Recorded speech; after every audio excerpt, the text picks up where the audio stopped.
വടക്കാഞ്ചേരിയിലെ ദുരിതാശ്വാസ ക്യാമ്പ് നിർത്തലാക്കിയ സാഹചര്യത്തിൽ ഇരട്ടക്കുളങ്ങരയിൽ വീടിന് പുറകിലേക്ക് മണ്ണിടിഞ്ഞ് വീണതിനെ തുടർന്ന് വീട് താമസയോഗ്യമല്ലാതായ മുഴുവൻ കുടുംബങ്ങൾക്കും വാടക വീടെടുത്തു നൽകി സുരക്ഷിത താമസ സൌകര്യം ഉറപ്പാക്കുമെന്ന് കോൺഗ്രസ്. വടക്കാഞ്ചേരി നഗരസഭ 9-ാം ഡിവിഷൻ ഇരട്ടക്കുളങ്ങരയിൽ കഴിഞ്ഞ അതിമഴയത്ത് കുന്നിടിഞ്ഞ് വാസയോഗ്യമല്ലാതായ 15ഓളം വീട്ടുകാർക്ക് കോൺഗ്രസ് ഡിവിഷൻ കമ്മിറ്റിയുടെ നേതൃത്വത്തിൽ ഭക്ഷ്യക്കിറ്റ് വിതരണം നടത്തി. ശ്രീ നന്ദകുമാർ മാസ്റ്റർ സ്വാഗതം പറഞ്ഞ ചടങ്ങിൽ വടക്കാഞ്ചേരി നഗരസഭ പ്രതിപക്ഷ നേതാവ് ശ്രീ അജിത് കുമാർ ഉദ്ഘാടനം ചെയ്തു. മണ്ഡലം പ്രസിഡന്റ് ബിജു ഇസ്മായിൽ, മുൻ മണ്ഡലം പ്രസിഡന്റ് AS ഹംസ, ശശി മംഗലം, സിദ്ദിഖ് എന്നിവർ പ്രസംഗിച്ചു. ഇന്ദിര നന്ദി രേഖപ്പെടുത്തി.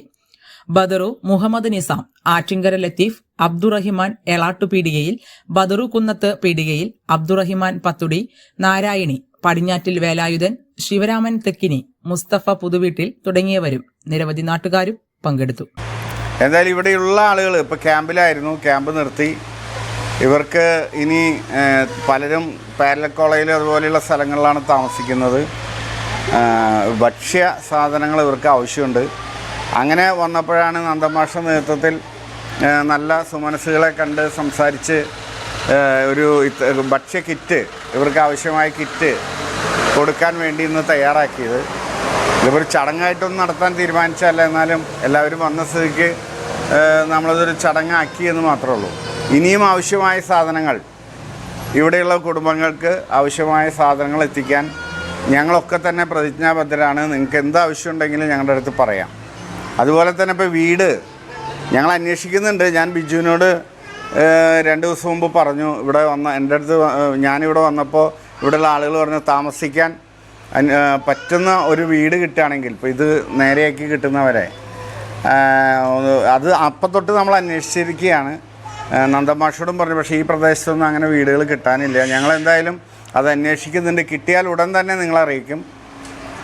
അത് ഈ മണ്ണ് മാറ്റുന്നത് വരെ അതിൻ്റെ വാടകയൊക്കെ ഞങ്ങൾ തന്നെ, കോൺഗ്രസ് പാർട്ടി തന്നെ കൊടുക്കാം എന്നാണ് നമ്മൾ തീരുമാനിച്ചിട്ടുള്ളത്. അത് നിങ്ങൾക്ക് സൗജന്യമായി അത് ലഭ്യമാക്കാൻ കഴിയുന്ന രീതിയിൽ ഞങ്ങൾ ചെയ്യും. നിങ്ങളുടെ ശ്രദ്ധയിൽ ഏതെങ്കിലും വീട് പെട്ടിട്ടുണ്ടെങ്കിൽ അതും നന്ദമാഷയും ബിജുവിനെ അറിയിച്ചാൽ അത് പോയി നോക്കി അതിനുള്ള സൗകര്യം ഞങ്ങൾ ഉണ്ടാക്കും. 2 ദിവസമായി ഞങ്ങൾ നോക്കുന്നു. അതിൻ്റെ ഇടയ്ക്ക് പുഴ ക്ലീനിങ്ങും ഒക്കെ ആയിട്ട് ബന്ധപ്പെട്ടിട്ട് അതിൻ്റെ തിരക്കിൽ പെട്ടതുകൊണ്ടാണ് ഇവിടെ വരാൻ കഴിയാതിരുന്നത്. അപ്പോൾ എന്തായാലും ഇതൊരു വലിയ ദുരന്തമാണ്. നമ്മളൊരു 10 കോടി രൂപ സംസ്ഥാന സർക്കാരിനോട് നഗരസഭയിലേക്ക് ആവശ്യപ്പെട്ടിട്ടുണ്ട് ഇത്തരം വീടുകൾ പുനർനിർമ്മിക്കാൻ. ചില വീടുകളൊന്നും ഇനി ഇവിടെ വെക്കാൻ പറ്റില്ല. അപ്പോൾ 10 സെൻറ്റ് സ്ഥലവും വീടും വേറെ ഏതെങ്കിലും വാസയോഗ്യമായ സ്ഥലത്ത് നിർമ്മിക്കാൻ, അങ്ങനെ ഒരു പുനരധിവാസ പാക്കേജിന് വേണ്ടി 10 കോടി രൂപ സംസ്ഥാന സർക്കാരിനോട് നമ്മൾ ആവശ്യപ്പെട്ടിട്ടുണ്ട്. ഇന്ന് ഞങ്ങളത് മുഖ്യമന്ത്രിക്കും ഇറിഗേഷൻ മിനിസ്റ്റർക്കും തദ്ദേശ സ്വയംഭരണ വകുപ്പ് മന്ത്രിക്ക് റവന്യൂ മിനിസ്റ്റർക്കൊക്കെ ഇന്ന് രജിസ്റ്റേർഡ് പോസ്റ്റ് ഞങ്ങൾ അയച്ചു കഴിഞ്ഞു. അതുമായി ബന്ധപ്പെട്ട് ഇനി തദ്ദേശ സ്വയംഭരണ വകുപ്പ് മന്ത്രി നേരിട്ട് കാണാൻ തീരുമാനിച്ചിട്ടുണ്ട് തിരുവനന്തപുരത്ത് പോയിട്ട്. എന്തായാലും അടിയന്തരമായി ഈ കുടുംബങ്ങൾക്ക് സുരക്ഷിതമായ ഒരു വാസസ്ഥലം ഒരുക്കുന്ന കാര്യത്തിൽ ഗവൺമെൻറ് മുൻകൈ എടുക്കണമെന്നാണ് എനിക്ക് പറയാനുള്ളത്. സന്നദ്ധ പ്രവർത്തകരായ ഞങ്ങളൊക്കെ തന്നെ സർക്കാരിൻ്റെ ആ പരിപാടിയുടെ പുറകിൽ ഞങ്ങളെക്കൊണ്ട് ചെയ്യാൻ കഴിയുന്നതിൻ്റെ പരമാവധി കാര്യങ്ങൾ ഞങ്ങൾ ചെയ്യും, യാതൊരു സംശയവും വേണ്ട. ഇപ്പോൾ കഴിഞ്ഞ പ്രളയത്തിൽ 2018 പ്രളയത്തിൽ കുറാഞ്ചേരിയിൽ തകർന്ന അവശേഷിക്കുന്ന ആളുകളുടെ 4 വീടും കോൺഗ്രസ് പാർട്ടിയാണ് വെച്ചു കൊടുത്തത്, സർക്കാരിൻ്റെ ഫണ്ട് ഉപയോഗിച്ചിട്ടല്ല.